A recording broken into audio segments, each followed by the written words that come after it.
Good morning. Welcome to my channel, Including You Journals. This is Cynthia. I hope you're having a great day wherever you're coming from or viewing from in Eastern Tennessee, which is where I live. It is raining this morning, but the grass is so spring green and beautiful. Everything is so lush outside. We've had a bit of warm weather and it's now turning cold this weekend. And I'm not sure what the rest of the month holds, but with all of the red buds blooming and the forsythia, all the daffodils, I'm not sure exactly what's going to happen, but tree pollen, of course, is everywhere, turning our vehicles that yellow-green color of pollen, and so I'm thankful for the rain. I hope things are great where you are today. Today, I wanted to take a few moments just simply to show how I begin my thought process for beginning a journal and the size that I make my journals. Sometimes I think we make this a very difficult process. Should it be tall? Should it be wide? Should it be a lap book? Should it be travel size? A lap book is just more of a large picture book. Sometimes I call them like a coffee table book that you would put in your lap and look through. It might be used as an art journal. The lap books are so large, they're not typically used for writing in, but you can use them that way. There are no hard and fast rules when it comes to creating journals. I will tell you that a travel journal typically is thought of as a smaller size. And when I say smaller, it's not as wide. It can be about as tall as a regular journal, but they're typically a little smaller, and it's the Midori, where you use the elastic in the insides. Those are so easy to make, and but I want to tell you that you don't have to stay there. You can make a travel journal any size that you want to. It's just that when you say travel journal, most people think of that size. So if you're starting out journaling and you're thinking, well, what do I do? Where do I begin? I don't even know the thought process. This is my thought process, and I've done this since the early days. Now we're seeing people make the thinner, taller journals. That's all wonderful. It's just a fun process of letting our minds be creative and thinking about sizes that we want to create. But for just a typical journal, I think these are the kinds of journals that I like to give. I think they're the journals that people like to receive because it's a typical, just an easy size to hold in your hand, an easy size to journal with. And I start with a sheet of coffee paper. I fold it in half. I take a cereal box and I look at that cereal box, as I'm going to show you here. And I usually just do this little number here. I want about 1/4 of an inch all the way around that page. Why am I doing that? I want to make that so that all the papers that I put in signatures, even if they grow out a little bit, by the time I put the cloth, the material on here and sewed around this edge, I'm giving myself plenty of leeway for that paper to grow out just a little.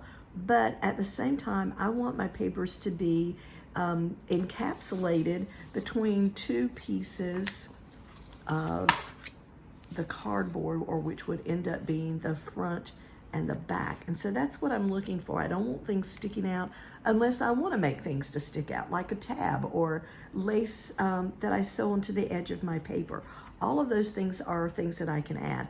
So if I can create a little chipboard piece from a cereal box that's about 1/4 of an inch around, and it almost looks like this is not quite the same, but it is the same. Thank you, thank you. All I did was I cut out a cardboard box just like this one, Chex cereal. It just happened to be the blue box. One I held leftover from Christmas holidays where we were making that snack mix. And I just simply cut the 4 panels off. I showed you how I measured. And then I also have a little piece that I wanted to put on as the inside again. And I did measure this piece for you because I think if you go up to 2 inches, you're almost getting too much, so that when you have a journal, even, let me pull a journal out here. I'm sorry for reaching. I should have put it closer together. But when you have a journal, and this journal was created with using the chipboard pieces, but you don't want the play from the top of the bottom. See, that's just a tiny bit loose there. That's okay. You just don't want it to flip and flop. You want it to act like a book. So you're looking at about 1.25 inches to 1.5 inches spine with your journals. And this journal, I have actually, I don't know if the phone will pick that up. That's my camera device there. But there are 3 signatures in there. So 1.25 inches is plenty wide enough to have a good sized journal in it. And that's just the kind of thing, that's where I'm thinking about. Do I measure this? I really don't measure it. I only measured it for you so that you could see, and I wanted to make sure I knew what I was talking about when I was saying that. Now, again, I would put fabric underneath and glue, and I have created a video with that.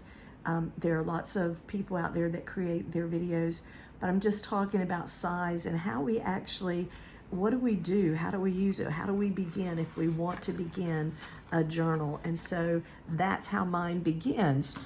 Again, since I already have this cut, I was going to use it as a template, and I thought, no, maybe let's just show how I actually do this. So I do know that one edge has not been cut with scissors. I think one edge, no, it's all off, all of them except for this edge has been cut. Have they all been cut with scissors? They've all been cut with scissors, so excuse me. All right, let's do this then. I want to make sure I have plenty of room. I'm just enfolding that journal, and I'm going to go down a ways because I like to keep these little leftover pieces. You can use them for templates if you're trying to sew into a journal.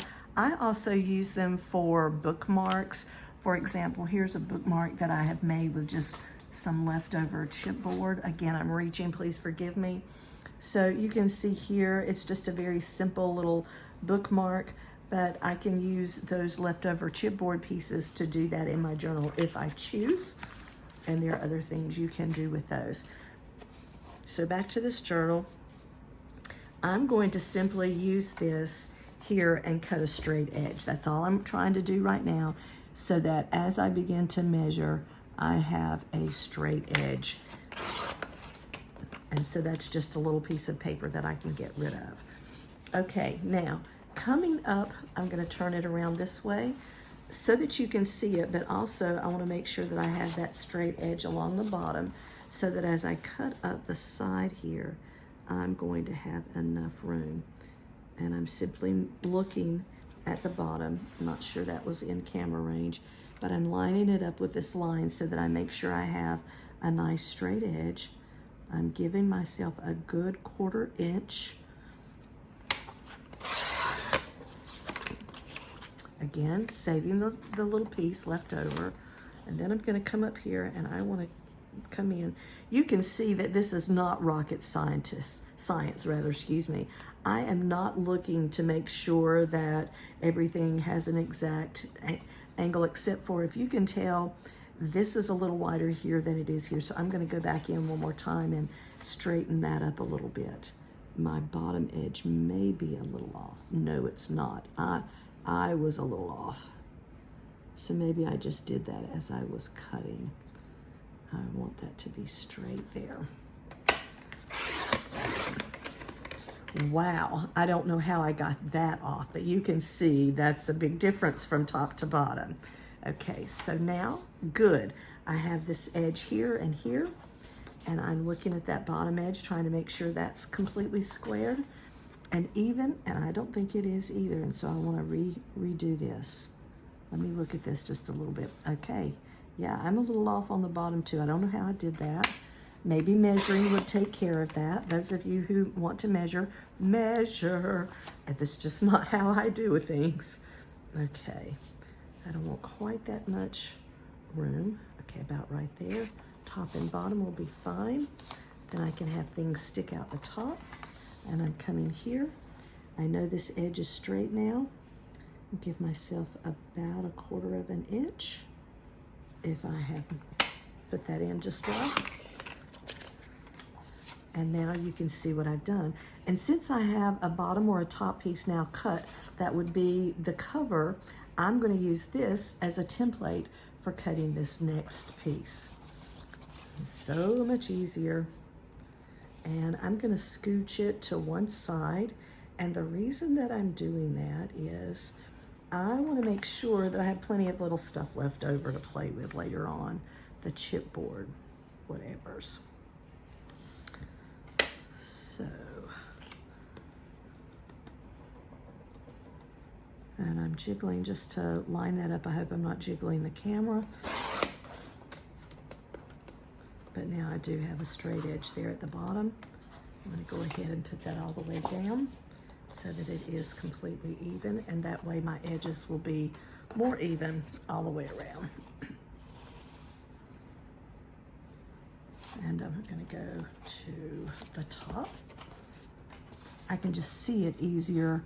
I'm looking here to make sure that I have that edge even here, there, and I can just tell it a little bit more easily starting from this way. Okay, and great.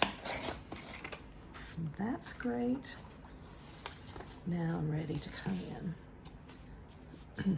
And I still have just a little unevenness, and that's only because I'm not measuring, but I can see that with my eye that I want to make that a little straighter. Yep. Press down a little more. Yeah. So can you tell I just took a little sliver off there, and the top and bottom are straight and even now. This will allow me to see right where I want that edge to go along the long end.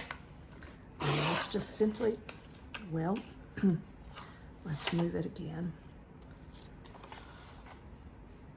along the end. I wasn't holding down,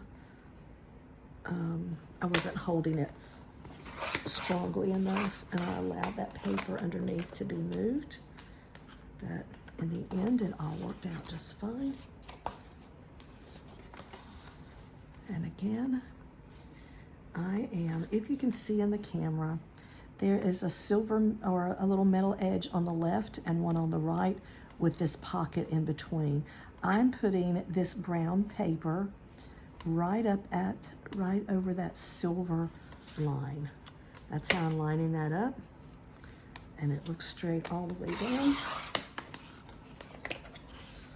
That will be a great piece to use as a spine in this book, so I'm going to just keep that out. And I didn't quite get enough off, so I'm just going to shave that off. I could do that with scissors, but I really like the exactness of having this just completely, and I'm going to have to put it in one thickness, and it is just simply going to be one little thickness there over the edge. I could use my scissors. I just don't trust my hand, and I'm not getting anything out of that. So maybe I just don't have it in far enough. One more second, let me try. I'm gonna go all the way over to that left to the right hand side. I just want a sliver, and I'm still not cutting anything off. So we're gonna come in just a little more. There we go, finally. And I did get just a sliver. And again, if I were measuring, that would have been so much easier, but I just don't want to take the time to measure. I want to sit here and play and have a good time. So there I have a box top and a box bottom. That will be my book bottom, and also then I have my spine. Now, I want to just double check. It looks a little wider here than at the bottom. So I'm going to just put it in the machine the same way. Let's see if I can. Yeah, if I line it up here along this line, you can see that it's not quite even there. And this is about more than I want to do. So this is about 1.25 inches. Again, I'm guesstimating. I'm going to turn it on this side because I know this side is even.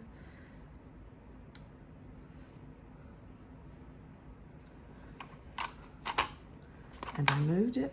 And I moved it simply because accidentally it was just a piece that was a little, there it goes. So what I did last time is I just simply made sure that that was even all the way up underneath there. Hold this down tightly. And it cuts that uneven edge off, and I'm leaving it on the black just so you can see the wide to the small.